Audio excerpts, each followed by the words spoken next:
Voy camino a casa, estoy cansada y decido irme. Camino por la calle, sin miedo, pero con miedo. Me siento en un banco donde hay un conocido. Estoy cansada. Hablo con él y vienen 3 más. Estoy incómoda y decido irme. Se lo digo e insiste en acompañarme.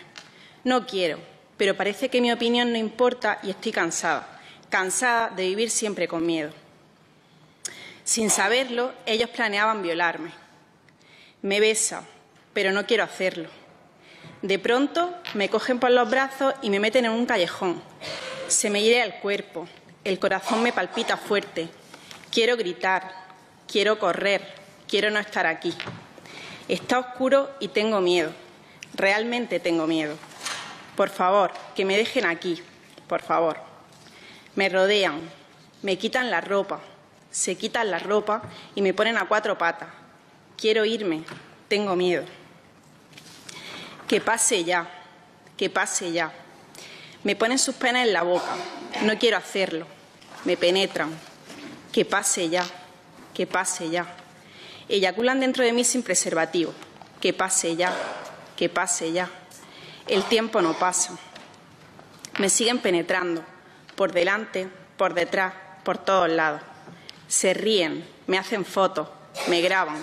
Su poder es mi condena. No puedo soportarlo. Que pase ya, que pase ya. Se van. No sé cuánto tiempo ha pasado. Me quitan el móvil, como si eso fuera relevante para mí ahora.